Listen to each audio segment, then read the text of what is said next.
મારું નામ દીપા છે અને આજે કદાચ મને મારા વર્ષો પહેલાના કર્મોની સજા મળી રહી હતી।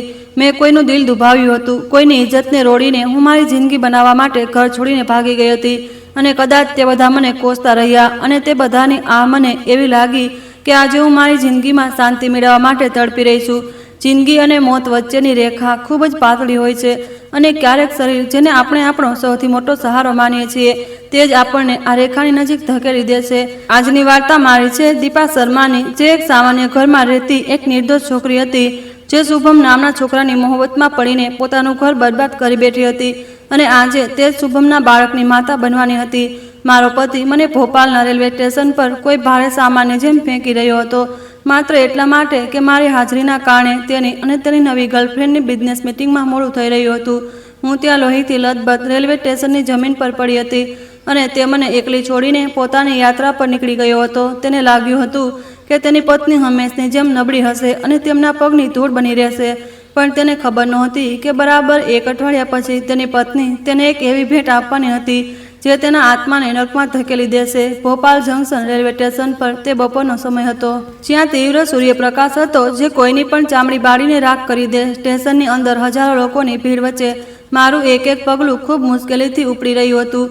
મેં મારા ડાબા હાથે મારા 8 મહિનાના ગર્ભને ટેકો આપ્યો હતો અને જમણા હાથે એક ખૂબ જ ભારે બેગ પકડી હતી, જેના કારણે મારા માટે ચાલવું મુશ્કેલ બની રહ્યું હતું। આવી સ્થિતિમાં આટલું વધારે વજન ઊંચકવું મારા માટે યોગ્ય નહોતું, પણ મારા કપાળમાંથી પરસેવો વહીને મારા ગળાના મંગલસૂત્રને ભીંજવી રહ્યો હતો અને મારા શ્વાસ ફૂલી રહ્યા હતા। અચાનક મારા પેટમાં એવો દુખાવો થયો કે મારે ત્યાં જ ઊભા રહેવું પડ્યું।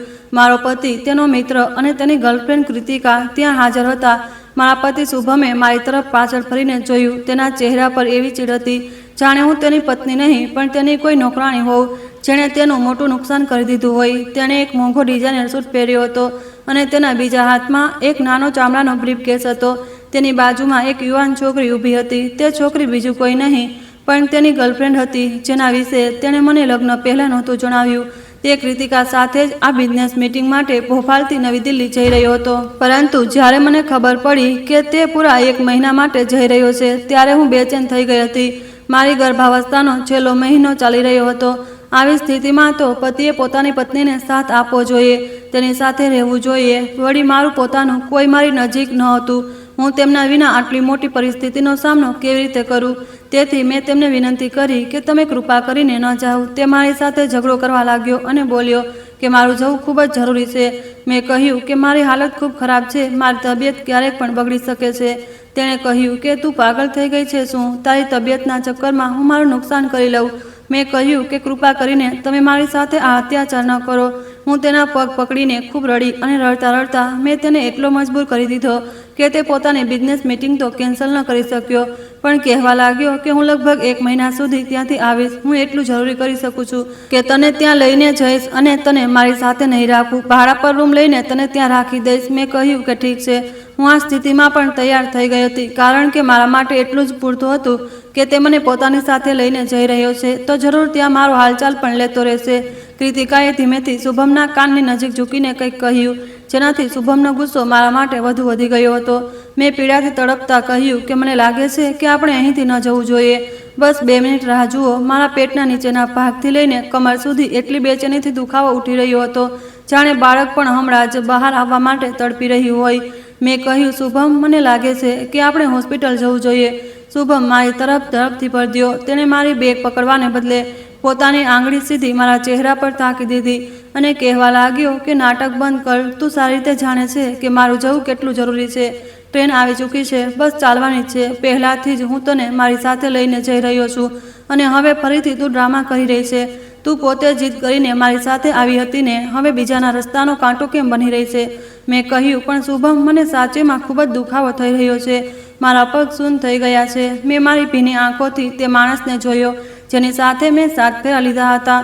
હું આ હાલતમાં તેની સાથે માત્ર એટલા માટે જઈ રહી હતી કારણ કે અહીં મારી કોઈ સંભાળ લેવાવાળું નહોતું। મારા દિલમાં એક સ્ત્રી તરીકેની ચિંતા હતી કે શુભમ ક્યાંક તેની ગર્લફ્રેન્ડના ચક્કરમાં મને છોડી ન દે। હું બસ એ આશા પર તેમની સાથે જઈ રહી હતી કે કદાચ છેલ્લી ઘડીએ મારા પતિને થોડી શરમ આવે અને તે પોતાના બાળકની ખાતર બદલાઈ જાય। કૃતિકાએ મને તીવ્ર નજરોથી જોયું। તેની લાલ લિપસ્ટિક વાળા હોઠ પર એક મક્કારભરી મુસ્કાન હતી। તેણે કહ્યું, શુભમ, જલ્દી ચાલ, ટ્રેન નીકળી જવાની છે. જો તારી પત્ની થાકી ગઈ છે તો તું તેને ટેક્સી કરાવીને ઘરે મોકલી શકે છે. તું જાણે છે કે જો આપણી દિલ્હીવાળી મીટિંગ કેન્સલ થઈ ગઈ તો તારો બિઝનેસ આગળ વધી નહીં શકે અને તું બસ સામાન્ય પગાર પર જ તારી જિંદગી ગુજારતો રહીશ. આ સાંભળતા શુભમની આંખોમાં લાલચ દોડી ગયો હતો. તેણે ઝટકાથી મારા હાથમાંથી તે ભારે બેગ છીનવી લીધો અને મને એટલો જોરથી ધક્કો માર્યો કે હું બેગ પર જઈને પડી અને પછી દર્દથી ચીસ પાડી. તે બોલ્યો, પોતાના માટે ટેક્સી બુક કરી લેજે. ઘરે બેસીને મફતની રોટલીઓ તોડવામાં અને મારું બધું કામ ખરાબ કરવામાં લાગેલી રહે છે. મમ્મી સાચું કહે છે તારા વિશે કે તું કોઈ કામની નથી. શુભમે દાંત પીસતા કહ્યું. તેની આંખોમાં પોતાની ગર્ભવતી પત્ની માટે બિલકુલ એવો જ ભાવ હતો જે રસ્તામાં પડેલા કોઈ ડસ્ટબિનને જોઈને થાય. એટલું કહીને તે એકવાર ફરી પાછળ પલટ્યા વિના કૃતિકા સાથે ટ્રેનમાં બેસી ગયો હતો. હું ઊભા થવાનો પ્રયત્ન કરી રહી હતી, તેને રોકવાનો પ્રયત્ન કરી રહી હતી, પણ થોડી જ મિનિટો પછી ટ્રેન ચાલી નીકળી હતી. કોઈ મને ઊભી કરવાવાળું નહોતું. આસપાસથી પસાર થતા લોકો ફરી ફરીને મને જોઈ રહ્યા હતા અને આપસમાં ચર્ચા કરી રહ્યા હતા. એક એવી શરમ મારા ગળા સુધી આવી ગઈ હતી જેના વિશે મેં આ સપનામાં પણ નહોતું વિચાર્યું. મારા દિલ તૂટવાનો અવાજ હજી આંસુમાં બદલાયો પણ નહોતો કે અચાનક પેટના નીચેના ભાગમાં એટલો જીવલેણ દુખાવો થયો જાણે કોઈએ તલવાર ભોંકી દીધી હોય. આ કોઈ સામાન્ય પીડા નહોતી. તે પીડામાં મને જમીન આસમાન એક થતા દેખાઈ રહ્યા હતા. મારી પાસે ઊભેલી એક સ્ત્રીએ ગભરાઈને કહ્યું, શું થયું બહેન? શું તારું બાળક થવાનું છે? હું આ દુઃખમાં જમીન પર ઘૂંટણીએ પડી હતી. હવે મારી આગળ બધું ધૂંધળું થવા લાગ્યું હતું. આસપાસનો ઘોઘાટ મારા કાનોમાં એક વિચિત્ર ગુંજ બની ચૂક્યો હતો. જિંદગી અને મોત વચ્ચેના આ ડરામણા વળાંક પર એક માની મમતાએ મને હિંમત આપી હતી. મેં ધ્રુજતા હાથે મારા પર્સમાંથી મોબાઈલ કાઢ્યો અને મારી ઠંડી પડી ગયેલી આંગળીઓથી તે જ નંબર ડાયલ કર્યો જેના પર મને સૌથી વધુ ભરોસો હતો. શુભમે ફોન ઉઠાવ્યો. મને ફોન પર ટ્રેનના ચાલવાનો અવાજ સંભળાઈ રહ્યો હતો. મેં હાંફતા હાંફતા મારા પતિને કહ્યું, શુભમ, મને બચાવી લો. મારી ડિલિવરી થવાની છે. મારી હાલત બહુ ખરાબ છે. મને ખૂબ બ્લીડિંગ થઈ રહ્યું છે. બહુ વધારે દુખાવો થઈ રહ્યો છે. મારા આંસુ મારા પરસેવામાં ખોવાઈ ગયા હતા. ફોનના બીજી બાજુએ એક ક્ષણનો સન્નાટો છવાયો રહ્યો. પછી એક ખૂબ જ કડવી અને ઝેરી હાસ્યનો અવાજ આવ્યો. તેણે કહ્યું, 8મા મહિનાની પ્રેગ્નન્સીમાં બ્લીડિંગ કેવી રીતે થઈ શકે? તું પાગલ થઈ ગઈ છે શું? તું ન તારા નાટકમાં મને મારી બિઝનેસ મીટિંગ છોડવા પર મજબૂર કરવા માંગે છે ને? તું ઈચ્છતી જ નથી કે હું ક્યારેય સફળ થાઉં. તું તો બસ એટલું જ ઈચ્છે છે કે હું ઓફિસથી ઘર અને ઘરથી ઓફિસ સુધીની જિંદગી ગુજારું, બીજાના ત્યાં નોકર બનીને કામ કરું. હું પોતે સફળ થવા માગું છું અને મારી પોતાની કંપની બનાવવા માગું છું. સાંભળી લે મારી વાત કાન ખોલીને. મારી પાછળ આવવાની કોશિશ ન કરતી. હવે મને ફોન પણ ન કરતી. તે જ સમયે કોલ કટ થઈ ગયો હતો. તે માણસે, તે પિતાએ પોતાની પત્ની અને આવનારા બાળકના જીવનના છેલ્લા સહારોને અજાણ્યા લોકોની ભીડમાં હંમેશા માટે છોડી દીધો હતો. ફોન મારા હાથમાંથી છૂટીને આ ભીની જમીન પર સરકી ગયો. મારું માથું એક બાજુએ ઝૂકી ગયું અને મેં મારા નીચેના હોઠને એટલો જોરથી કાપ્યો કે ત્યાંથી લોહી વહેવા લાગ્યું. અરે, કોઈ એમ્બ્યુલન્સ બોલાવો. આ સ્ત્રીની હાલત બહુ ખરાબ છે. આ કોઈ જાણીતો અવાજ નહોતો, પણ રેલવે સ્ટેશન પર કામ કરનાર એક માણસનો અવાજ હતો જેણે મને પોતાના ખભાઓનો સહારો આપ્યો હતો અને પાસે ઊભેલી સ્ત્રીએ પણ તેની મદદ કરી હતી. તે સ્ત્રીએ ગભરાહટમાં પેપર ટવાલ કાઢ્યા અને જમીન પર પાથરી દીધા કે હું ત્યાં સૂઈ શકું. ઉપરથી રોશની મારી આંખોમાં ચૂભી રહી હતી. મને માત્ર આ અજાણ્યા સફાઈ કર્મચારી અને આ સ્ત્રીની મજબૂત પકડ અનુભવાઈ રહી હતી અને બેભાન થતાં પહેલાં મારા મગજમાં એક જ વિચાર વારંવાર આવી રહ્યો હતો કે મારે જીવવું પડશે. મારા બાળક માટે મારે જીવતા રહેવું પડશે. થોડા સમય પછી દવાઓની તીવ્ર ખુશ્બુએ મારા નાકમાં દસ્તક દીધી હતી. મેં ધીમે ધીમે મારી ભારે પાંપણો ખોલી. સામે હોસ્પિટલના આઈસીયુની સફેદ છત હતી અને મારો નીચેનો અડધો શરીર શૂન્ય થઈ ચૂક્યું હતું. જેવું જ મેં પડખું બદલવાની કોશિશ કરી, મારા પેટ પર લાગેલા ટાંકાઓમાં એટલો જોરદાર દુખાવો થયો જાણે કોઈએ મારા શરીરમાંથી માંસ નોચી લીધું હોય. હું તો હોશમાં આવી ગઈ હતી, પણ મારી બાજુમાં એક એવી વ્યક્તિ ઊભી હતી જે મારી આવી હાલત પર ખૂબ અફસોસ કરી રહી હતી. તેનું નામ હતું અવની. દીપા, તું હોશમાં આવી ગઈ. કેવી છે હવે? તે મારી સાથે કોલેજમાં ભણતી હતી. ત્યારે અમારા બંનેની દોસ્તી ઘણી ગાઢ હતી. તે મારા અને શુભમના અફેર વિશે બધું જાણતી હતી. પણ જ્યારે હું શુભમની ખાતર ઘરથી ભાગી હતી ત્યારે મેં તેને આ વિશે કંઈ નહોતું જણાવ્યું અને ત્યારથી મારી તેની સાથે કોઈ મુલાકાત પણ નહોતી થઈ. હું ગયા વર્ષે શુભમની મોહબ્બતની ખાतिर મારા ઘરેથી ભાગી ગઈ હતી કારણ કે મારા પિતાજી ઘણા અમીર માણસ હતા અને તે ક્યારેય મારા લગ્ન શુભમ જેવા મિડલ ક્લાસ ફેમિલીમાં રહેતા છોકરા સાથે ન કરાવત કારણ કે શુભમ સામાન્ય કંપનીમાં નોકરી કરતો હતો. હું તેની મોહબ્બતમાં એટલી બધી ગિરફ્તાર થઈ ગઈ હતી કે મારા પિતાની મોહબ્બતને પણ ભૂલી ગઈ હતી અને તેની ખોટી વાતોમાં આવીને મેં ઘરમાંથી ભાગી જવાનો નિર્ણય કરી લીધો. ઘરેથી ભાગીને મેં શુભમ સાથે લગ્ન કરી લીધા હતા. તે મને તેના ઘરે લઈ ગયો. તેની માએ મને આજ સુધી સ્વીકારી નથી. લગ્ન પછી જલ્દી જ મને શુભમની બધી સચ્ચાઈ ખબર પડી ગઈ હતી. તે તો મને મોહબ્બત નહોતો કરતો, પણ તેણે મને એટલે ફસાવી હતી જેને હું મારા ઘરેથી ભાગું તો મારા પિતાના પૈસા અને ઘરનું સોનું લઈને ભાગું. પણ મેં એવું નહોતું કર્યું. જો કે હું મારા ઘરેથી નીકળી ચૂકી હતી. તે આ વાત પણ ખૂબ સારી રીતે જાણતો હતો કે જો હું પાછી મારા ઘરે ગઈ અને મેં મારા પિતાને શુભમની સચ્ચાઈ વિશે જણાવી દીધું તો તે તેને પકડીને પોલીસને હવાલે કરી શકે છે. તેથી તેણે મને છોડવાનો નિર્ણય ન કરીને પોતાની સાથે રાખી. પણ તે મને પોતાની જૂતીની નોક પર રાખતો હતો અને હું બસ ચૂપચાપ તેની સાથે મારી જિંદગી વિતાવવાનો પ્રયત્ન કરી રહી હતી, એ આશા પર કે એકને એક દિવસ તે સુધરી જશે. તેના પહેલાથી જ ઘણી છોકરીઓ સાથે અફેર હતા. આ વાત હું નહોતી જાણતી, પણ જ્યારે બાદમાં મને આ વાત ખબર પડી તો મને ખૂબ અફસોસ થયો હતો. હું ઈચ્છતી તો તેને છોડી શકતી હતી, પણ મેં એવું ન કર્યું કારણ કે મારા પિતાજીની પહેલાથી જ મારા ઘરથી ભાગી જવાથી ઘણી બદનામી થઈ હતી. તે મારાથી એટલા નારાજ હતા કે તેમણે મને શોધવાની પણ કોશિશ ન કરી અને કહી દીધી કે દીપા આ ઘરથી ભાગી ગઈ છે એટલે અમારા માટે મરી ગઈ છે. હું જાણતી હતી કે તે લોકો મને ફરી સ્વીકાર નહીં કરે. હું કોશિશ કરી રહી હતી કે શુભમ માત્ર મારો જ બનીને રહે, પણ એવું નહોતું થઈ શકતું. તે એક લાલચી માણસ હતો અને તેનો લાલચ ક્યારેય ખતમ નહોતો થઈ શકતો. આજે જ્યારે મેં અવનીનો અવાજ સાંભળ્યો તો મને જૂની વાતો યાદ આવી ગઈ હતી. મારી હાલતને કારણે અવનીની આંખો રડી રડીને સૂજી ગઈ હતી અને તેના હાથમાં હજી પણ પ્લાસ્ટિકનો એક ગ્લાસ હતો.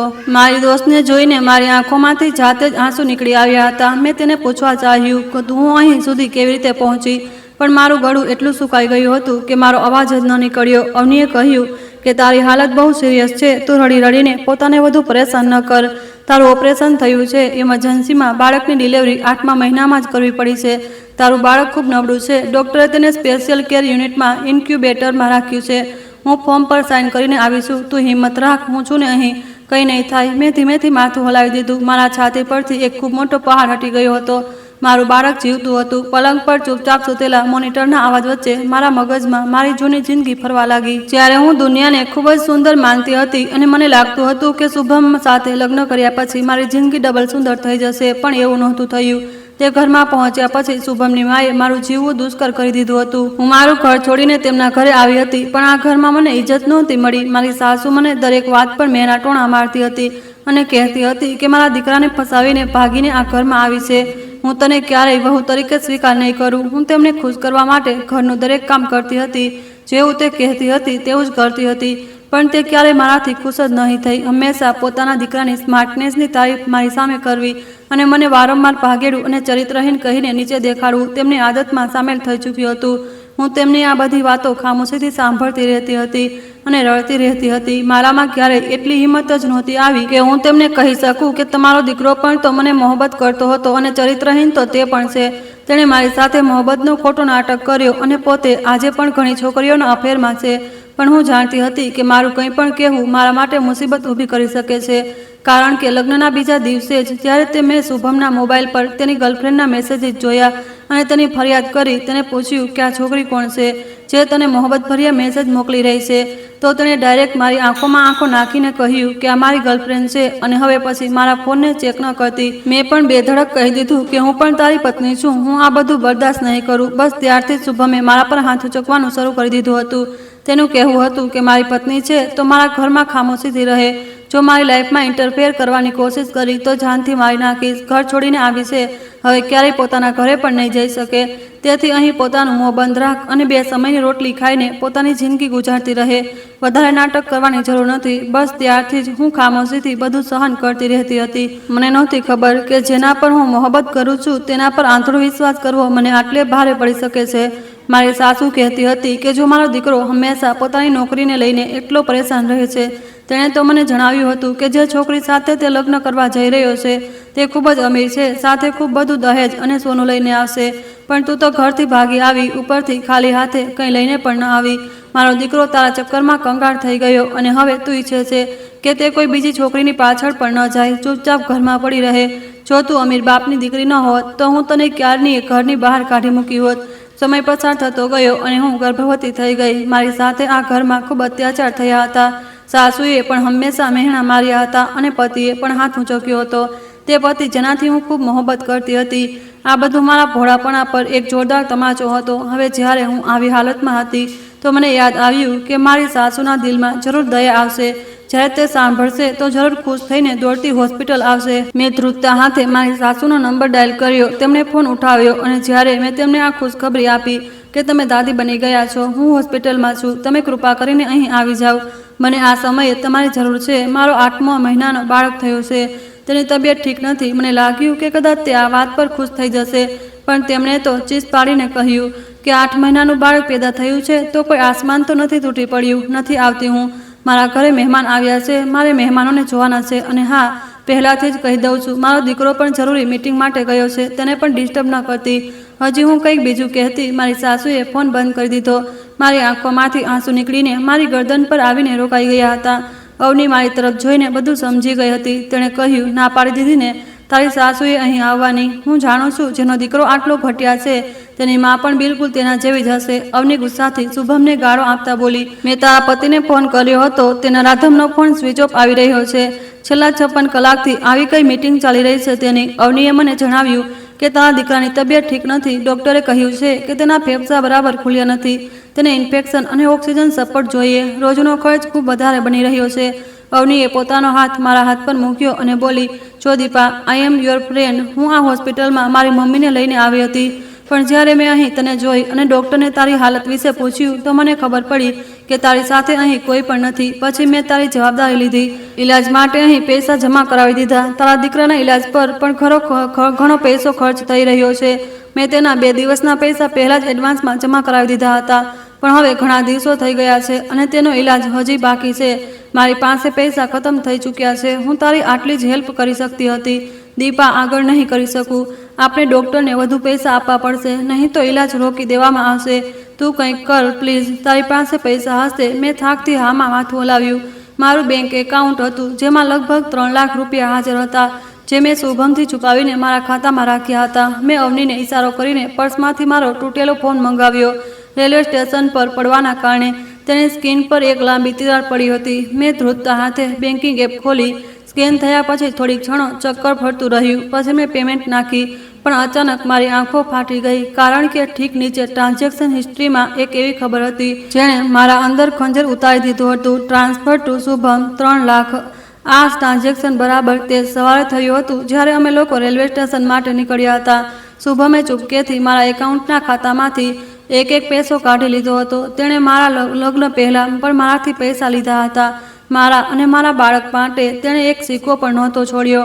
અવનીએ કહ્યું, શું થયું? નથી ચાલી રહ્યું શું પેટીએમ? તેણે મારા હાથમાંથી ફોન છીનવી લીધો અને સ્ક્રીન જોઈ. થોડી ક્ષણો પછી અવનીના દાંતોની વચ્ચેથી એક દર્દનાક બદદુઆ નીકળી હતી. તે કહેવા લાગી, તે માણસ નહીં, જાનવર છે, જેણે તમને બંનેને મરવા માટે છોડતા પહેલા તમારો એક પૈસો પણ ચોરી લીધો. તે ઘટિયા માણસ તમને બંનેને જાન લેવા માગે છે. એટલું કહીને અવની અફસોસથી રડવા લાગી. એક સ્ત્રી પોતાની આખી યુવાની, પોતાનું આખું શરીર, બધું જ પોતાના સાસરિયા અને પતિ પર ન્યોછાવર કરી દે છે, અને જ્યારે મોત માથા પર ઊભું છે તો મારા પતિએ મારા જીવવાની છેલ્લી આશા પણ નોચી લીધી. પણ હું નહોતી રડી. જ્યારે શારીરિક દર્દ અને વર્ષોના ધોખા અને જીવલેણ ષડયંત્રથી મળે છે તો માણસનું દિલ પથ્થરનું બની જાય છે. મારી છાતીમાં ધડકતું દિલ હવે બરફીલા ધુમ્મસમાં બદલાઈ ચૂક્યું હતું. છેલ્લા 2 વર્ષનો તે સમજૂતી, તે બેજતી, બધું જ હવે મને ઊંધા મોઢાનું રમકડું લાગી રહ્યું હતું. શુભમ માત્ર કોઈ બીજી છોકરી સાથે નહોતો સૂઈ રહ્યો. તેણે તેની સાથે લાલચમાં આવીને મને સડક પર મોતને હવાલે કરી દીધી હતી, જેથી મારા પર એક કોડી પણ ખર્ચ ન કરવી પડે. મેં અવનીને કહ્યું, અવની, રડવાનું બંધ કર. તે લોકો આ કાબિલ નથી. મેં છત તરફ જોયું. મારી આંખો કોઈ શિકારીની જેમ તીવ્ર હતી. મેં બેડના લોખંડના પાઇપને એટલો જોરથી પકડ્યો કે મારી આંગળીઓ સફેદ પડી ગઈ. અવનીએ કહ્યું, તો પછી હવે શું થશે? મેં કહ્યું, તું મારા પપ્પાને કોલ કર અને તેમને માત્ર એટલું કહેજે કે મારી ઇમરજન્સીમાં ડિલિવરી થઈ છે. જ્યારથી હું ઘરથી ભાગીને આવીશું ત્યારથી મેં તેમની સાથે વાત કરવાની કોશિશ નથી કરી. હું જાણું છું કે તે મારા પિતા છે અને મારાથી આજે પણ મોહબ્બત કરતા હશે. કદાચ તે મને માફ કરી દેશે અથવા માફ કરી ચૂક્યા હશે. અવનીએ કહ્યું કે ઠીક છે. મેં પાંપણો ધીમેથી ઝબકાવી. મારા શ્વાસ હવે ઊંડા અને શાંતિભર્યા થઈ રહ્યા હતા. હું મરી ચૂકી હતી. હવે પલંગ પર જે સ્ત્રી જીવતી હતી તે એક માં હતી, જેના અંદર આ બદલાની આગ અને ઝેર દોડી રહ્યું હતું. મેં અવનીને કહ્યું હતું કે તું શુભમ અને તેની મા વિશે પપ્પાની કંઈ ન જણાવતી. બસ મારી હાલત અને મારા દીકરાની હાલત વિશે જણાવી દેજે. મેં નક્કી કરી લીધું હતું કે હું મારા આંસુઓનો એક હિસાબ લઈશ, કોઈને નહીં છોડું. બારીમાંથી બહાર ચોમાસું અચાનક શરૂ થઈ ગયું હતું. તેજ વરસાદથી કાન જોર જોરથી વાગી રહ્યા હતા. ઓપરેશન પછી આઈસીયુમાં ગુજારેલા તે 3 દિવસ મારા માટે કોઈ અંધારા રૂમ જેવા હતા.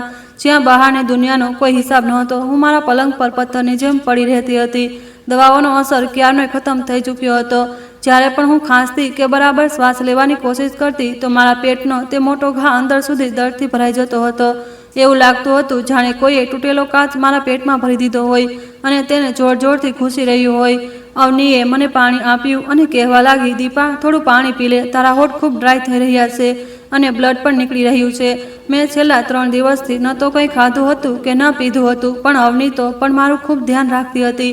તે ભલે નાણાકીય રીતે મારી મદદ નહોતી કરી શકતી, પણ તે મારી સાથે હોસ્પિટલમાં જ રોકાઈ હતી. કહેવાય છે ને કે ખરાબ સમયમાં પોતાનાની સાચી ઓળખ થાય છે. મેં પાણીનો એક ઘૂંટ લીધો અને ગળામાં થયેલી બળતરા સહન કરી. મેં મારી ત્રાંસી નજરોથી સાઈડ ટેબલ પર રાખેલા મારા તે તૂટેલા મોબાઈલ ફોનને જોયો, જેમાં છેલ્લા 3 દિવસથી કોઈની મિસ કોલ કે કોઈ મેસેજ પણ નહોતો આવ્યો. શુભમ આ રીતે ગાયબ થઈ ગયો હતો, જાણે ગરમ તવા પર પાણીનું ટીપું. મેં ગુસ્સાથી પૂછ્યું, શું હજી પણ તેનો નંબર નથી મળી રહ્યો? અવનીએ ખુરશી પછાડતા કહ્યું, તેના રાધમને તારી કોઈ ફિકર નથી. તે તો ઇન્ક્યુબેટરમાં શ્વાસ લેવા માટે તડપતા બાળકને છોડીને મજા કરી રહ્યો છે. મેં એક બેજાન હાસ્ય હસ્યું અને મારી બાજુમાં રાખેલો બ્રેસ્ટ પંપથી ઉઠાવ્યો. તેને મારી છાતી પર લગાવ્યો. મશીનના અવાજ સાથે દર્દ થવા લાગ્યો હતો, પણ મેં દાંત પીસી લીધા. મારા બાળકને બચાવવા માટે મારું લોહી પણ આપવું પડતું તો હું તે આપવા માટે તૈયાર હતી. હિન્દુસ્તાની સ્ત્રી જ્યારે લગ્ન કરે છે તો એક ઉંદરડીની જેમ તે હોય છે, જે ડરે છે અને દબાઈ જાય છે. પણ હું તો બુરી રીતે હારી ચૂકી હતી. તે રાત્રે જ્યારે થાકથી અવની સૂઈ ગઈ તો મેં દબાયેલા પગલે મારો ફોન ઉઠાવ્યો. મેં ડેટા ઓન કર્યો અને ખામોશીથી શુભમનો નંબર મિલાવ્યો, જે હજી પણ આઉટ ઓફ રીચ બતાવી રહ્યો હતો. પણ મેં સોશિયલ મીડિયા પર કૃતિકાનું નામ શોધ્યું. કૃતિકાનું એકાઉન્ટ બંધ નહોતું. સૌથી ઉપર એક ફોટો હતો જે લગભગ 2 કલાક પહેલાં પોસ્ટ કરવામાં આવ્યો હતો. તેની નીચે કેપ્શનમાં લખ્યું હતું, એક બ્યુટીફુલ બિઝનેસ ટ્રીપ જે મોહબ્બત અને શાંતિથી ભરેલી છે. થેન્ક યુ શુભમ, માય લવ, મારી જિંદગીમાં આવવા માટે. તે બંને કોઈ 5 સ્ટાર હોટલની બાલ્કનીમાં ઊભા હતા, જેની પાછળથી સમંદર અને ડૂબતો સૂરજ દેખાઈ રહ્યો હતો. તે બંને ખૂબ ખુશ હતા. કૃતિકા પણ મારી જેમ જ અમીર બાપની દીકરી હતી અને શુભમનું કરિયર બનાવવા માટે તે તેની મદદ કરી રહી હતી. હું શુભમનું કરિયર નહોતી બનાવી શકી, તેથી તેનાથી દૂર થઈ ગઈ. આ બધું જોઈને મારા દિલને ખૂબ અફસોસ થયો હતો અને હું વિચારવા લાગી કે આવા ઘટિયા માણસ માટે હું મારા પરિવારથી કેમ દૂર થઈ ગઈ. મારા હાથ પૂરી રીતે ધ્રુજવા લાગ્યા. મેં ફોનની સ્ક્રીનને એટલા જોરથી દબાવ્યો કે તિરાડ વધુ વધી ગઈ. કેમ કે આવા માણસ પર ભરોસો કર્યો જે મારા લાયક જ નહોતો, પણ તોય હું તેની જિંદગીમાં ચાલી આવી. મેં આંખો બંધ કરી લીધી હતી. જો શુભમ પૂરી રીતે પોતાની પત્નીને ભૂલી ચૂક્યો હોત તો દર્દ સહન કરવો આસાન હોત, પણ તે મને ભૂલ્યો નહોતો. તે મારાથી હજી વધુ બદલો લેવા માંગતો હતો. હું જાણતી હતી કે તે મને બાળકના જન્મ પછી ઉપયોગ કરવાનો છે, કારણ કે તેને મને ઘણીવાર કહ્યું હતું, હું મારા માતા પિતા સાથે જઈને માફી માંગું અને તેમની પાસેથી પહેલાં જેવા સંબંધ બનાવીને પૈસાની ડિમાન્ડ કરું અથવા મારા પતિને બિઝનેસ કરાવી દઉં. પણ હું ક્યારેય તેની આ વાત પર રાજી નહોતી થઈ અને દર વખતે તેને ઇનકાર કરતી રહી હતી. તેથી જ તો હું દરરોજ તેના અત્યાચારનો શિકાર બનતી હતી. હવે તે મારા બાળકને અને મને મોહરું બનાવીને મારા ઘરવાળાઓ પાસે રજૂ કરવાની કોશિશ કરશે અને કહેશે કે બાળક સાથે તારા માયકે જા, તે લોકોને દયા આવશે અને તેને અપનાવી લેશે. મેં વિચારી લીધું હતું કે હું એકવાર તો આ માણસની વાતોમાં આવી ચૂકી છું. હવે પછી ક્યારેય નહીં આવું, કારણ કે શુભમ તો એક એવો માણસ હતો જેનો લાલચ જીવતા જીવતો ક્યારેય ખતમ નહોતો થઈ શકતો. તે જાણતો હતો કે તેની પત્ની તડપી રહી છે, પણ તેણે તો પણ દોલત અને ચાહતને પસંદ કર્યો. સૌથી ઘટિયા માણસ તે જ હોય છે જે બેદરકારી નહીં પણ જાળણી જોઈને પોતાનું ગળું ઘોંટી દે છે. તેને એવું જ લાગતું હતું કે હું જે રીતે છેલ્લા 2 વર્ષથી ઘૂંટાઈને જીવી રહી હતી, આગળ પણ જીવતી રહીશ. મેં તે મારી સાથે જે ચાહે તે કરતો રહેશે અને હું ખામોશ રહીશ. મારી આંખોમાંથી એક આંસુ ટપક્યું. આ એક છેલ્લું આંસુ હતું. રડનારી સ્ત્રી આશામાં હોય છે, પણ જ્યારે આંસુ સુકાઈ જાય તો સમજી લો બધું ખતમ થઈ જાય છે. મેં મારી પાંપણો ખોલી. હવે તેમાં કોઈ ડર કે લાચારી નહોતી, માત્ર એક ઠંડો બર્ફીલો ચટ્ટાન જેવો ઈરાદો હતો. મેં ઝડપથી તે તસવીરનો સ્ક્રીનશોટ લીધો અને આખી પ્રોફાઇલ સેવ કરી લીધી. મેં મારા મોબાઈલના નોટ્સ ખોલ્યા અને હોસ્પિટલના એક બિલની ડિટેલ લખવાનું શરૂ કરી દીધું, જે અત્યાર સુધી અવની ભરી રહી હતી. હું આખી રાત જાગતી રહી. હું હવે મારા પતિના લડવાનો ઇંતજાર નહોતી કરી રહી. હું આ ઇંતજારમાં હતી કે ક્યારે હું મારા હાથે આ ઘટિયા સંબંધને ખતમ કરું. ચોથા દિવસની સવારે આસમાન વધુ ડરામણું થઈ ગયું હતું.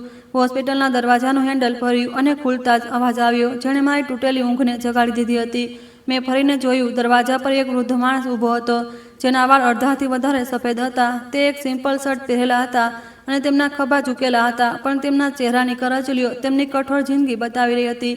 પપ્પા, મારા હોઠમાંથી આ શબ્દ નીકળતા જ અટકી ગયો. રાતભર મેં જે પથ્થરની જેમ પોતાને મજબૂત કરી હતી તે મારા પિતાની આંખોમાં છુપાયેલા દર્દને જોઈને એક જ ક્ષણમાં ચૂરચૂર થઈ ગયો હતો. મેં મારા તે હાથ આગળ કર્યા જેના પર સોયના નિશાન હતા. હું ધ્રુસકે રડવા લાગી. મેં મારા બંને હાથ તેમની આગળ છોડી દીધા અને માત્ર એટલું જ કહ્યું, પપ્પા, મને માફ કરી દો, મને માફ કરી દો. મને તમારું દિલ દુભાવવાની, તમારી ઇજ્જત ઓરોડવાની સજા મળી ગઈ છે. મેં તમારી ઇજ્જતને નીલામ કરી દીધી હતી. પપ્પાની આંખો અને તેમના ધ્રુજતા હોઠ પણ બધું જ કહી રહ્યા હતા. તેમણે જલ્દીથી મારી નજીક આવીને મારા હાથ પકડી લીધા અને કહેવા લાગ્યા, આ હોસ્પિટલના પલંગ પર એકલી જાન દેવા માંગતી હતી કે શું? મારી દીકરી, જો અવનીએ મને ફોન ન કર્યો હોત તો અને તારા વિશે ન જણાવ્યું હોત તો કદાચ હજી પણ મારું દિલ તારા તરફથી પથ્થર બની રહેત. મેં તને માફ કરી દીધી, પણ આ તો જણાવ કે તારી આ હાલત કેવી રીતે થઈ? મેં પપ્પાને શુભમ વિશે બધું જણાવી દીધું, જેને સાંભળીને પપ્પા કહેવા લાગ્યા, દીકરી, મેં તને કેટલું સમજાવ્યું હતું કે તે છોકરો લાલચી છે, તેની વાતોમાં ન આવું, પણ તું તેની ખાતર ઘરથી ભાગી ગઈ. તું તેના પ્રેમમાં આંધળી થઈ ગઈ હતી. તને તારી ભૂલોનો અહેસાસ તો થયો, પણ હજી મોડું નથી થયું. મેં તને માફ કરી દીધી. તારું બાળક ક્યાં છે? હું તેને મળવા માંગુ છું. મેં પપ્પાને જણાવ્યું કે તેની તબિયત ઠીક નથી અને તેના ઈલાજ માટે પણ મારી પાસે પૈસા નથી. પપ્પાએ મને તસલ્લી આપી અને કહ્યું, હવે બધું ઠીક થઈ જશે, હું બધું ઠીક કરી દઈશ દીકરી, પણ મારી સાથે વાયદો કર કે હવે પછી તે ઘટિયા માણસ વિશે તું વિચારીશ પણ નહીં અને જેવું હું કહીશ તારે તેવું જ કરવું પડશે. પપ્પાની વાત સાંભળીને મેં કહ્યું હતું કે ઠીક છે પપ્પા, જેવું તમે કહેશો તમારી દીકરી હવે બિલકુલ તેવું જ કરશે. મારી નજર ઉઠી અને મેં જોયું કે પપ્પાની બિલકુલ પાછળ કોઈ બીજો માણસ નહીં પણ લાંબા ચોળા શરીરવાળો આલેખ ઊભો હતો. આલેખે અંદર આવીને ખૂબ જ આરામથી દરવાજો બંધ કરી દીધો હતો. તેણે મને જોયું તો તેના ચહેરા પર લાચારી સ્પષ્ટ નજર આવી રહી હતી, પણ હું તેને શરમની નજરથી જોઈ રહી હતી. આલેખ એ જ માણસ હતો જેના સાથે મારા પપ્પા મારા લગ્ન કરાવી દેવા માંગતા હતા. તે તેમની કંપનીમાં કામ કરતો હતો. કોઈ વધારે અમીર માણસ તો નહોતો, પણ ખૂબ જ શરીફ અને ઈમાનદાર છોકરો હતો. મારા પપ્પાને તેની શરાફત અને ઈમાનદારીની પસંદ આવી હતી. તેથી જ તો તેમણે તેને મારા માટે પસંદ કર્યો હતો, કારણ કે મારા પિતા દોલતથી વધારે મહેનતી અને શરીફ માણસની કદર કરતા હતા. તેમને લાગતું હતું કે દોલત તો કોઈ પણ માણસ કમાવી શકે છે, પણ જે માણસ મહેનતથી પૈસા કમાઈ અસલી શરીફ માણસ તે જ હોય છે. આલેખનું આ દુનિયામાં કોઈ પણ નહોતું. પપ્પા એક રીતે તેને પોતાનો દીકરો માનતા હતા. તે છોકરો જે મારા ઘરે આવતો હતો તો ક્યારેય મને નજર ઊંચકીને પણ નહોતો જોતો. આજે તે મને હસરતભરી નજરોથી જોઈ રહ્યો હતો, કારણ કે ક્યાંક ને ક્યાંક તેના દિલમાં મારા માટે મોહબ્બત જાગી હતી. તે પપ્પા સાથે આવ્યો હતો. તેને ખૂણામાં ઊભેલી અવનીને હેલો કહ્યું અને ધીમે ધીમે ચાલતો મારા બેડ પાસે આવી ગયો. તેનો મોટો અવાજ હોસ્પિટલના આ રૂમમાં ગુંજ્યો. દીપા, સરે મને તારા વિશે જણાવ્યું હતું. મને તારી હાલત વિશે સાંભળીને ખૂબ અફસોસ થયો, તો મારાથી રહેવાયું નહીં. તો સરની સાથે સાથે હું પણ અહીં તને મળવા આ માટે આવી ગયો. હવેથી તને કોઈ પણ વસ્તુની ચિંતા કરવાની જરૂર નથી. તારો અને તારા દીકરાનો ખર્ચો હું ઉઠાવીશ. મેં નીચે જઈને બધી ફોર્માલિટી પૂરી કરી દીધી છે. બધું બિલ પણ પે કરી દીધું છે અને અવનીજીએ હજી સુધી જે પણ દીપા પર જે પૈસા ખર્ચ કર્યા છે તે તેમને પણ પાસ આપી દેવામાં આવશે. અવનીજી હેરાનીથી આલેખ તરફ જોઈ રહી હતી. આલેખે કહ્યું, દીપા, થોડી વારમાં નર્સ આવશે અને તને 7મા ફ્લોરના સૌથી મોંઘા અને વીઆઈપી પ્રાઇવેટ રૂમમાં શિફ્ટ કરવામાં આવશે. નીચે બાળકને પણ પ્રાઇવેટ ઇન્ક્યુબેટર રૂમમાં મૂકી દેવામાં આવ્યો છે. બહાર 2 બાઉન્સર ઊભા છે. મારી પરવાનગી વિના અહીં કોઈ પણ માણસ અંદર નહીં આવી શકે, ભલે તે તારો પતિ જ કેમ ન હોય. હું હેરાન થઈ ગઈ હતી કે આલેખ આ બધું શું કહી રહ્યો છે. ત્યારે પપ્પાએ મને જણાવ્યું કે આલેખ હવે અમારી કંપનીમાં કામ નથી કરતો. દીકરી, જ્યારે તું ઘરથી ભાગી ગઈ હતી ત્યારે આલેખ તારી મોહબ્બતમાં એટલો બધો તૂટી ગયો હતો કે તેને નિર્ણય કરી લીધો હતો કે તે કંઈક કરીને રહેશે, કંઈક બનીને દેખાડશે, કારણ કે તેને એવું જ લાગતું હતું કે કદાચ તું બીજા માણસની મોહબ્બતમાં એટલે ગિરફ્તાર થઈ ગઈ છે, કારણ કે તે આલેખથી પણ વધારે સારો હતો. પણ આલેખને લાગ્યું કે માણસ સારો નથી હોતો, માણસનો પૈસો સારો હોય છે. તેણે તેને દિવસ રાત મહેનત કરવાનું શરૂ કરી દીધું અને પોતાનો એક મોટો શોરૂમ ખોલ્યો, જ્યાં પોતાની જ બ્રાન્ડની બનાવેલી બાઇક્સ વેચે છે. આ સાંભળીને હું ખૂબ ખુશ થઈ હતી. મને તે શાનદાર વીઆઈપી રૂમમાં શિફ્ટ કરી દેવામાં આવી હતી. દવાની કડવી ખુશ્બુની જગ્યાએ ત્યાં લેમન ગ્રાસની ખુશ્બુ હતી. પપ્પા મારી સાથે જ હોસ્પિટલમાં હતા. તેમણે માને પણ બોલાવી લીધી હતી. માં મારા માથાને ભીના કપડાથી સાફ કરી રહી હતી. અવની અને આલેખ એક ટેબલ પર બેઠા હતા અને તે ડોક્યુમેન્ટ્સને જોઈ રહ્યા હતા જે આલેખ પોતાની સાથે લાવ્યો હતો. આલેખે ભારે અવાજમાં કહેવાનું શરૂ કર્યું, દીપા, શું તને ખબર છે કે શુભમ તને છોડીને તે છોકરી સાથે કેમ ગયો હતો? મેં મારા હોઠ દબાવ્યા. તારા પતિને તેની ગર્લફ્રેન્ડ સાથે જે એશ કરવી હતી તે તેના પૈસા પર એશ કરી રહ્યો છે અને નવી જિંદગી જીવવા માંગે છે. દીપા, હું તારી સાથે લગ્ન કરવા માંગુ છું. મારી જિંદગીમાં પાછી આવી જા. હું તારો અને તારા બાળકનો ખૂબ ખ્યાલ રાખીશ. તેની વાત સાંભળીને હું ખામોશ થઈ ગઈ. મેં કોઈ જવાબ ન આપ્યો. આલેખે ફરી કહ્યું, જો તે તારાથી મોહબ્બત કરતો હોત તો તને આવી હાલતમાં છોડીને ન જાત. જો હું માત્ર તને જ સ્વીકાર નહીં કરું પણ શુભમને પણ તેની કર્મોની સજા આપીને રહીશ, કારણ કે મીડિયા કંપની હવે શુભમ માટે એક માટીનું રમકડું બની ચૂકી હતી, જે ક્યારેય પણ કોઈ પણ સમયે તૂટી જશે. તેના પર કરોડોનું દેવું છે અને સૌથી ખતરનાક વાત એ છે કે તેણે ગુપ્ત રીતે 1 કરોડ રૂપિયાની લોન લીધી છે પોતાના નકલી પ્રોજેક્ટ માટે. તે છોકરી જેના પર તે ભરોસો કરી રહ્યો છે તે તેને ધોકો આપી રહી છે. આ સાંભળીને તો મારી આંખો ફાટી ગઈ. અવનીએ કહ્યું, જો તેની ગર્લફ્રેન્ડ તેને ધોકો આપી રહી છે તો આ તો ખૂબ સારી વાત છે. આલેખે એક લાંબો શ્વાસ હવામાં છોડ્યો. તેની નજરો ચાકુની જેમ તીવ્ર હતી. તેણે કહ્યું, અવની, તે છોકરી ખૂબ ચાલાક છે. તે એક ધોકેબાજ છે જે આવા ડૂબેલા છોકરાઓને ફસાવે છે જેમને પૈસાની લત લાગેલી હોય છે. તે તેને લાલચ આપી રહી હતી કે એક મોટો કરોડપતિથી તેને મળાવશે જે તેને ઢેર સારા પૈસા આપશે અને તેને કારોબાર કરાવી આપશે. મારા પપ્પા, જે હજી સુધી ખામોશ બેઠા હતા, આ બધું સાંભળીને તેમની આંખો ગુસ્સાથી લાલ થઈ ગઈ. તેમણે કહ્યું, આ બધું મારા વજહથી થયું છે. દીપા, તે ભૂલ કરી હતી પણ મારે તો તને શોધવી જોઈતી હતી. જ્યારે હું તે છોકરા વિશે બધું જાણતો હતો મને તો પહેલાં જ બધું ખબર પડી ગઈ હતી, પણ મેં વિચાર્યું કે જ્યારે તને ધોકો મળશે ત્યારે તને ખબર પડશે કે દિલ દુભાવવાની સજા શું હોય છે. પણ તને તકલીફમાં જોઈને મારી બધી નારાજગી દૂર થઈ ગઈ. જે દિવસે તેણે તને રેલવે સ્ટેશન પર છોડી હતી તેના 1 દિવસ પહેલાં તે મારી પાસે આવ્યો હતો અને મારા પગ પકડીને મને તારી હાલત વિશે જણાવી રહ્યો હતો, એ કહીને કે તું ગર્ભવતી છે અને તેની પાસે તારી ડિલિવરી માટે પૈસા નથી. પણ મેં તેને નોકરોથી કહીને ધક્કો મારીને ઘરથી બહાર કઢાવી દીધો, કારણ કે આવા ઘટિયા માણસથી હું નફરત કરતો હતો જે મારી દીકરીને બહેકાવીને પોતાની સાથે ભગાડી ગયો. હું જાણતો હતો કે તે કેટલો મોટો જૂઠો છે. તે કમીનો એવું વિચારીને બેઠો હતો કે જ્યારે તારું કોઈ બાળક દુનિયામાં આવશે તો તે માસૂમ બાળકની જાનનો વાસ્તો આપીને તે મને બ્લેકમેલ કરશે અને મજબૂર કરશે કે હું તને પૈસા આપી દઉં, તને અને પોતાની દીકરીને સ્વીકારી લઉં અને તેના આગળ ઝૂકી જાઉં. પપ્પાની વાતો સાંભળીને હકીકતમાં મારા મગજ પર ઉકળતા પાણીની જેમ હુમલો કર્યો હતો. બધી કડીઓ એક એક કરીને આપસમાં જોડાઈ ગઈ હતી. મેં મારી આંખો બંધ કરી લીધી હતી. મને લાગ્યું કે દર્દની છેલ્લી હદ જોઈ લીધી છે, પણ મેં વિચાર્યું હતું કે ખાડાની નીચે હંમેશા નરક હોય છે.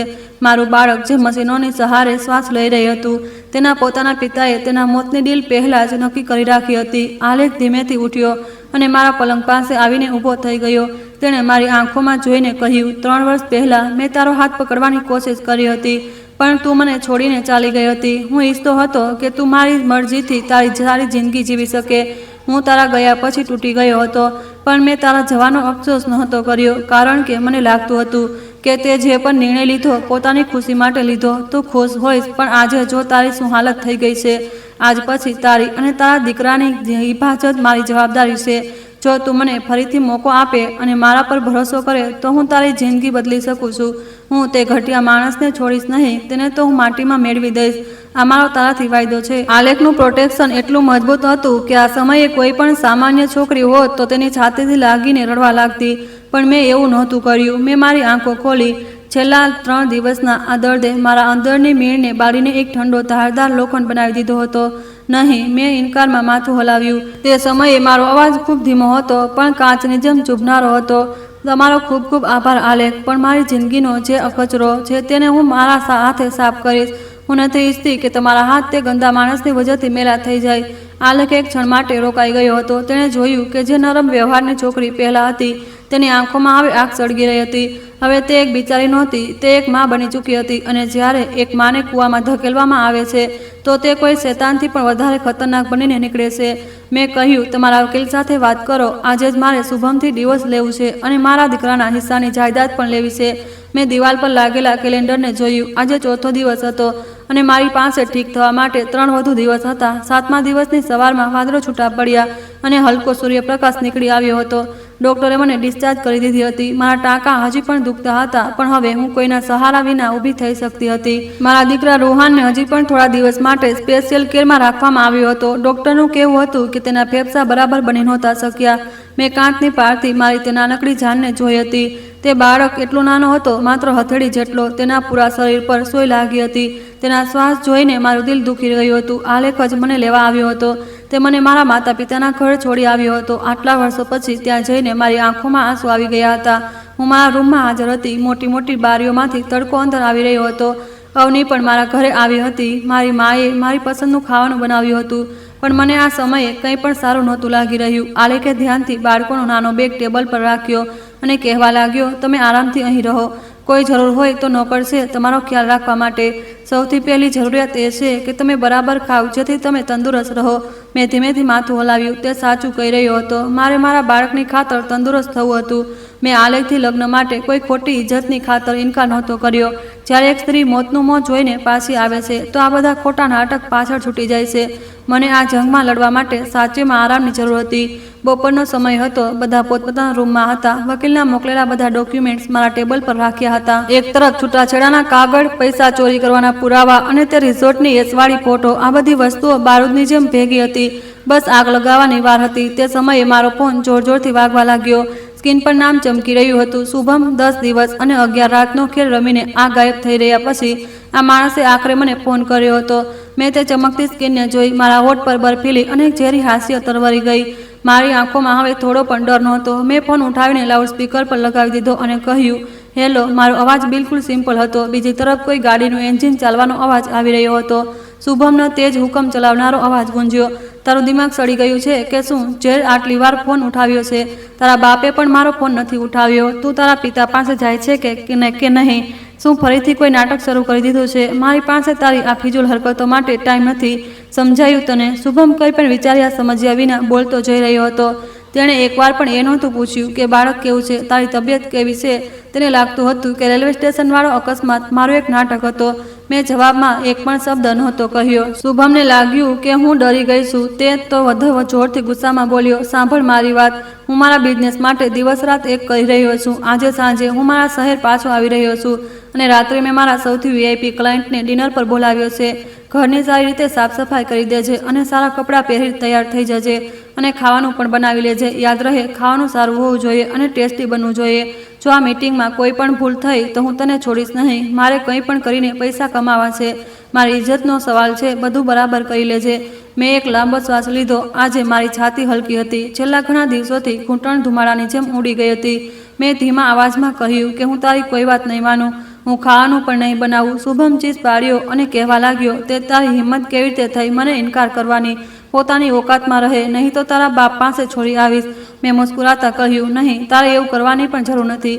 કારણ કે હું પોતે ચાલીને મારા પિતા પાસે આવી ગઈ છું અને જલ્દી જ લગ્ન પણ કરવાની છું. આ જૂઠ અને તીવ્ર શબ્દ શુભમના કાનોમાં બારૂદની જેમ ફાટ્યા હતા. ફોન પર એવો જ અવાજ આવ્યો જાણે શુભમે ગાડીને અચાનક રોકી દીધી હોય.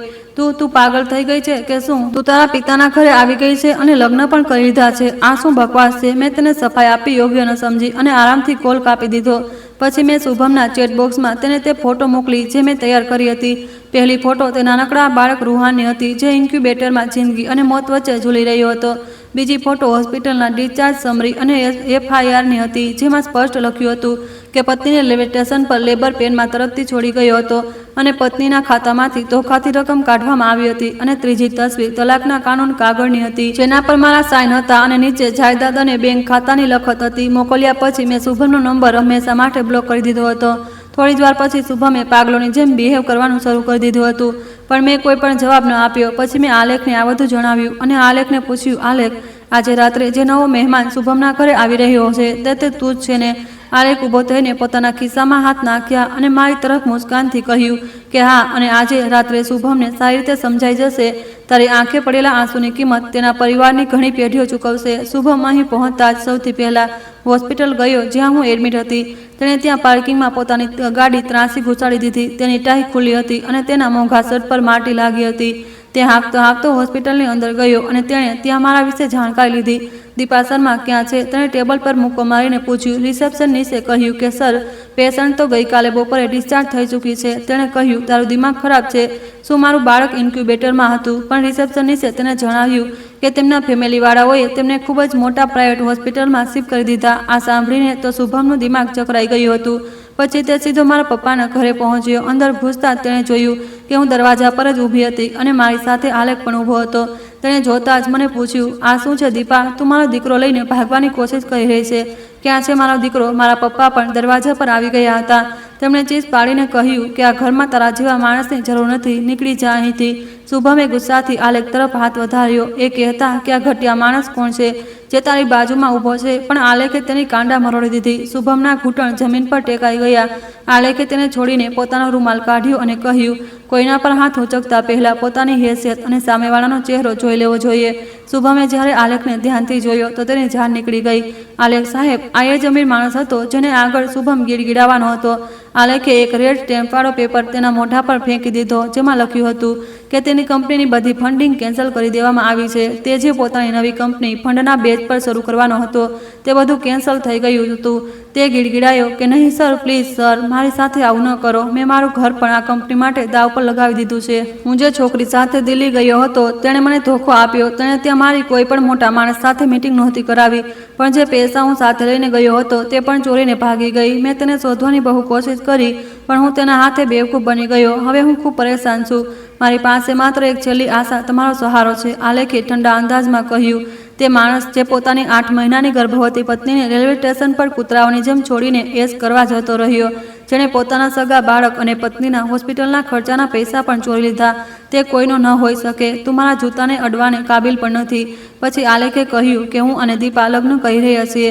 તારા દીકરાની જવાબદારી કાનૂની રીતે મેં લઈ લીધી છે, અને જો તારો કોઈ પણ સાયો આ બંને પર પડ્યો તો હું તારી જાન લઈ લઈશ અને કોઈને તારી લાશ પણ નહીં મળે. શુભમે સરકતા આલેખના પગ પકડવાની કોશિશ કરી અને કહ્યું કે મને માફ કરી દો સર, હું હવે પછી આવું નહીં કરું. પછી તે મારી તરફ જોઈને કહેવા લાગ્યો, દીપા પ્લીઝ મને બચાવી લો. હું ફસાઈ ગયો હતો. હું કૃતિકાની વાતોમાં આવી ગયો હતો. તેને મને ફસાવી લીધો હતો, પણ હું પાછી હટી ગઈ અને કહેવા લાગી, નીકળી જા મારી જિંદગીમાંથી અને મારા બાળકની આસપાસ પણ ક્યારેય નજર ન આવતો.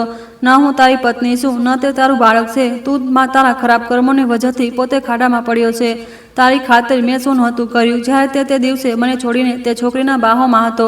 તારી બરબાદી તો ત્યાંથી શરૂ થઈ ગઈ હતી. મેં મારા પપ્પાના ઘરથી ફાર્મ હાઉસ શિફ્ટ થવાનો નિર્ણય કરી લીધો હતો. બીજી સવારે મારી સાસુ પોતાના સગા સંબંધીઓને લઈને ત્યાં પહોંચી ગઈ હતી અને ત્યાં હોબાળો શરૂ થઈ ગયો હતો. તેમણે લોકોને કહ્યું હતું કે જો આ મારી વહુ છે જેણે પોતાના જૂના આશિક સાથે બાળક છુપાવીને રાખ્યો હતો અને બદનામ મારા દીકરાને કહી રહી હતી. મેં ખામોશીથી રેલવે સ્ટેશનવાળી કોલ રેકોર્ડિંગ ચલાવી દીધી, જેમાં શુભમ મને મરવા માટે છોડી રહ્યો હતો. આખી ભીડ ખામોશ થઈ ગઈ અને લોકોએ મારી સાસુને ગાળો આપવાનું શરૂ કરી દીધું. તે દરમિયાન પોલીસ આવી ગઈ અને શુભમની માને એરેસ્ટ કરી લેવામાં આવી. જેલ જવાના રસ્તામાં તેમને પેરાલાઇઝનો દોરો પડ્યો અને તે પથારીવશ થઈ ગઈ. થોડા જ દિવસોમાં શુભમનું બેંક એકાઉન્ટ, ઘર બધું નીલામ થઈ ગયું, કારણ કે મેં પોતે જ તેના ઘરની બોલી લગાવી હતી અને તેના ઘરને ખરીદી લીધું હતું, જ્યાં ક્યારેય મને નોકરાણી અને લાચાર સમજવામાં આવતી હતી. હવે તે જ ઘરમાં મેં મારી જિંદગી ફરીથી શરૂ કરવાનો નિર્ણય કર્યો હતો. આ બધામાં આલેખે મારી ખૂબ મદદ કરી હતી. મેં આલેખથી લગ્નનો પ્રપોઝલ સ્વીકાર કરી લીધો અને 1 વર્ષ પછી અમારો રૂહાન મારી અને આલેખની ગોદમાં રમી રહ્યો હતો અને ગલીના કચરામાં એક ભિખારી પોતાનું મોં છુપાવીને અમને જોઈ રહ્યો હતો. જેને તે કચરો સમજતો હતો તે આજે મોતી બનીને ચમકી રહી હતી. સ્ત્રી પોતાની જિંદગીમાં ક્યારેય ખોટા ઘમંડની આગળ નથી ઝૂકતી. પોતાના આંસુ અને પોતાની તાકાતની આગળ તે પોતાની કિસ્મતને બદલી લે છે. જ્યારે માણસ પોતે પોતાના હક માટે લડે છે ત્યારે ઉપરવાળો પણ તેનો સાથ આપે છે. દોસ્તો, ઉમ્મીદ કરું છું તમને અમારી કહાની પસંદ આવી હશે. કહાની પસંદ આવી છે તો વિડીયોને લાઇક કરો, ચેનલ પર નવા છો તો ચેનલને સબસ્ક્રાઈબ કરો અને હા, નોટિફિકેશન બેલને જરૂર દબાવો, જેથી આગામી અપડેટ સૌથી પહેલાં તમને મળે. ધન્યવાદ.